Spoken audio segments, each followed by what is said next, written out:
happen to other people. Enough already with that jive. Okay, time now. It's Friday afternoon. Police Blotter Facts Friday time. Whenever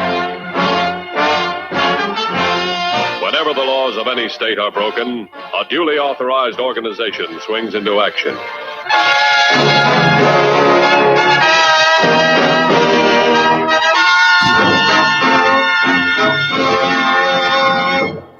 All week long, we ask you to send in funny stories that you see in your local daily or weekly newspaper or increasingly online about the police. Funny stories involving the local constabulary. They could be stories where life happens. Yes. But yeah, you're going to hear a lot of stories right now about life happening. A lot of them in the Sunshine State of Florida, where Charlie Parker is vacationing this weekend after telling you to stay locked down with your intimate associates in Massachusetts. Other stories will be from other states, but most of them, if it's like other weeks, will be from the Sunshine State of Florida. And, it could be from the police log or the police blotter, the columns that the cops write themselves for usually the weeklies, or it could just be any kind of standalone story. All week long, we ask you to send your funny stories to grace@howiecarrshow.com, grace@howiecarrshow.com, or you can still fax them to us at 857-284-8864, 857-284-8864. At this time each Friday evening, we read them aloud, and the two best entries get a nice prize. Grace is off today, but Taylor is going to handle the chores for Police Blotter Facts Friday. What is the prize this week, Taylor? I think we're still going to continue to give away Kennedy Babylon 2. More scandal and depravity for everybody out there. Yes, it's appropriate because it is the 28th anniversary of the traditional Easter weekend for the Kennedy family.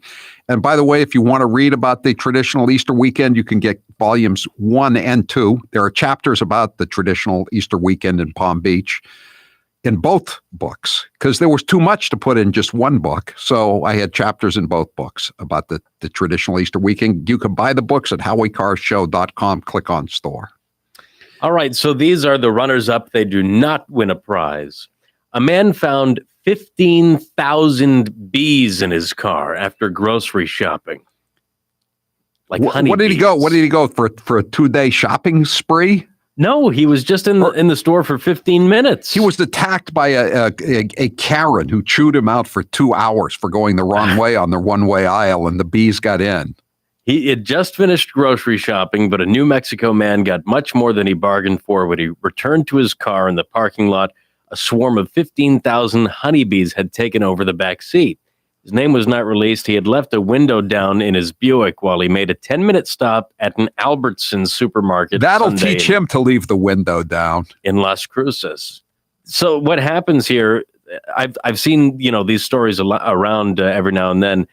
Usually the queen bee will somehow make her way into the car, and if somebody drives off, that the rest of the swarm follows them for miles and miles until they can, reclaim the queen. And that seems to be the case here. A firefighter and I guess he's kind of an amateur beekeeper in his spare time. He called to the scene, and he was able to get all the bees out. Collectively, they weighed about 3.5 pounds. It took him about half an hour to get the bees out of the car. Were there any Karens in the store who could lend him their beehive outfits? Like their a hazmat masks? Suit? Yeah. No, I don't think there were any on hand. Denny's workers get into fist fight over which table would get chicken fingers first. We've all been there. It's late. It's very no, Taylor. It's early. It's early in the morning. It's not late at night. Well, this article says a late night dispute over chicken tenders. I don't think that's quite accurate. If I had chicken to guess. Tenders, it's not even like on the bone chicken. It's just fried. Oh, I prefer chicken tenders any day of the week. I don't like chicken on the bone. Yes, but it's processed chicken. Two workers at a Denny's allegedly got into an argument over which table was going to receive a plate of chicken fingers. The dispute reportedly Oh, so there was a turned tip physical. involved in this. This was between workers. This wasn't between the drunken patrons. Right. The incident occurred during a late-night shift at the restaurant. According to the news outlet, authorities arrived at the restaurant after responding to reports of a fight. They questioned two workers at the Denny's who admitted into getting into a fight. Robert Lee, don't know his middle initial, reportedly said the other worker, Jacob Jordan, walked into the kitchen earlier in the evening, grabbed a plate of chicken fingers to bring to a table. For some reason here, after running, Lee said that he How informed long does Jordan, it take to cook chicken fingers? It can't be a big deal. No, like 5 minutes, right? I don't even know if it's 5 minutes. Lee said he informed Jordan that the food was for another table. This sparked an argument, and they ended up punching each other. You know, that makes sense. Just wait. Where did this happen? This was in, I want to say Virginia. Doesn't say. Doesn't say. But you always say it's great to get started in the restaurant business. Not for either of those guys. I have a feeling those guys have been kind of working their way down to get to Denny's. Yeah, I've never worked at a Denny's or an IHOP or anything like that, but I imagine you have to put up with a lot, right? Yeah, you do. I think you do. Again, I've eaten at a Denny's. I put up with a lot. And if you have to put up with your coworkers at Denny's, it's probably gone too far. Maybe that fight was a long time coming. I prefer an IHOP. To a Denny's, really? Yes. Why? I like pancakes. Denny's has pancakes. Yeah, but I like IHOPs better. Okay, that's a strong take. Maybe that'll be a poll question soon. Geologist beaten up by angriest octopus on the beach. Where did this happen? This happened in Western Australia. In a video that I once took on some octopus, and I was only armed with some tartar sauce. Was it one octopus? Or I don't know. Was it It was tasty, though. It was tasty. Octopi. In a video that has since gone viral, the octopus can be seen in shallow waters lashing out at geologist Lance Carlson. This is. Did you watch the video that came with this, Howie? No. Because you sent me this story. I did. I just sent it to you. I didn't. I was wondering, though, when I read the story, if you saw an octopus in the water, would you go into the water? Yeah, I don't think there's really much to fear from an octopus. Yeah, but they're just kind of yucky looking, aren't they? No, they're cool. They're invertebrates. Still look kind of slimy. You don't like seeing them without, eggs and breaded crumbs on them and put them into a golden fried basket. That's the way I like them. Yeah. It would I could either be tartar sauce or marinara sauce, but unless there's some kind of sauce to dip them in, I don't want to see them. Speaking of this that, wasn't in the calamari comeback state. No. I don't know. It was a ways off from Little Rhodey. Speaking of calamari, Aviva Trattoria, when they bring in their food, they bring in this amazing calamari spread, and they use like some sort of kind of Thousand Island dressing on the side. It's mixed with something else. It's so good. You'll have to have some when you get back here, Howie. But there's a video that goes along with this story, and it's very weird to see this behavior from an octopus. I didn't know they did this. It's in the shallow water. It's only about 5 inches deep or so, and it stretches out its tentacles in a very whiplash-like fashion out of the water and just strikes the guy in the face. Can we play that cut? Oh, golly. Crikey, mate. Oh, golly. All right.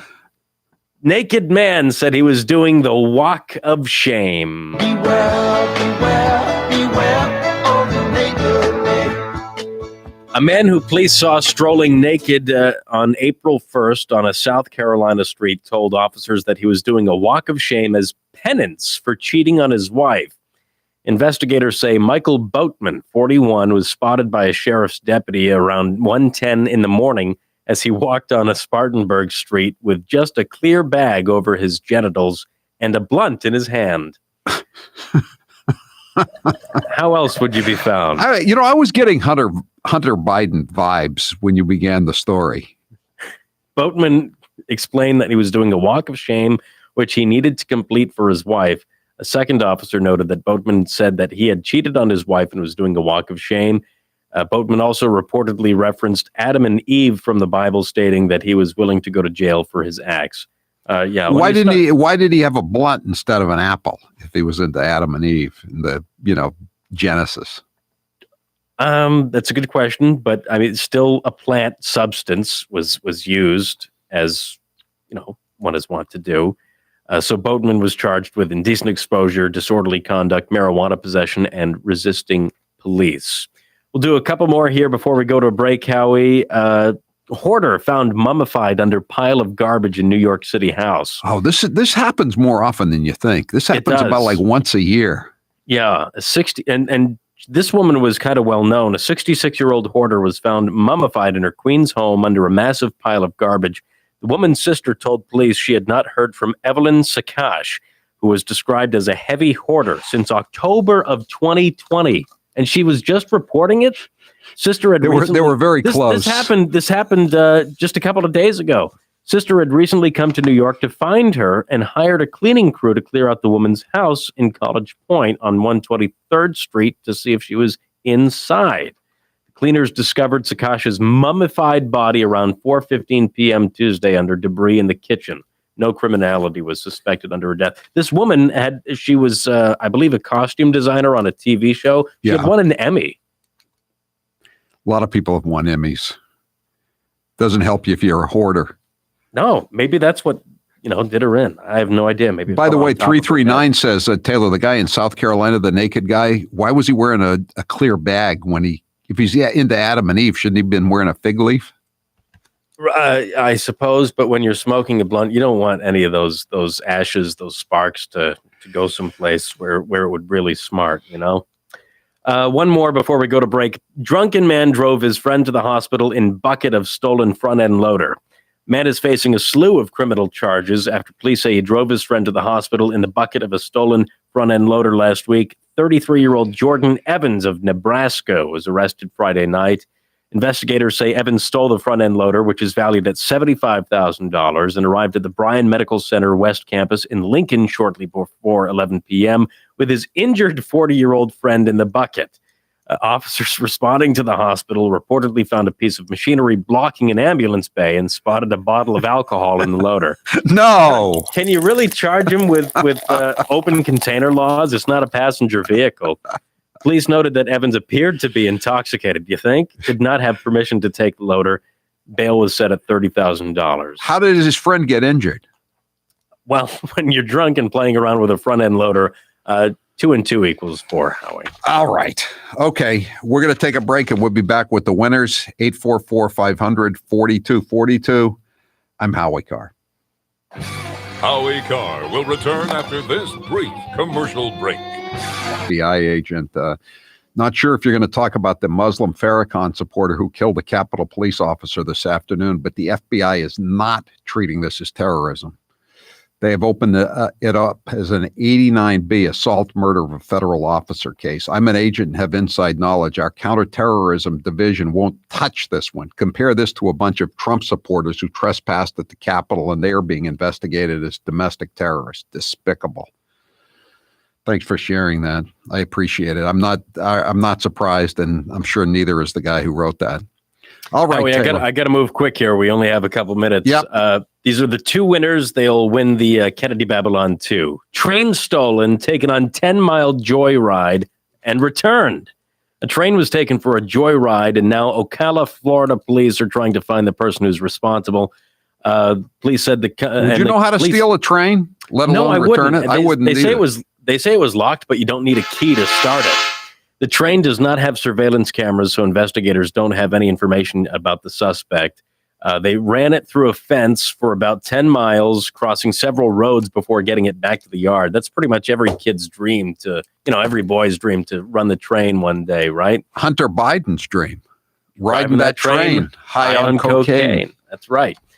Our New York City mortuary workers accused of stealing dead people's credit cards. Oh, I saw this story. This is a great one. 2 former mortuary technicians for the city's chief medical examiner were busted by the feds earlier this week for allegedly stealing dead people's credit and debit cards and using them to take trips to Florida and indulge in McDonald's.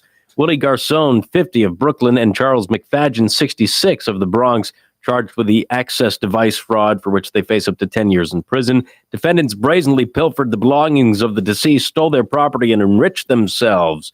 A subsequent investigation allegedly revealed that Garcon used the decedent's stolen credit cards and debit cards, decedents, to blow $6,500, including on flights from Newark to Fort Lauderdale, a new HVAC system at his Boca Raton vacation home, and a parking fine. McFadgen worked at the Emmys office from 23 to 2016 when he retired.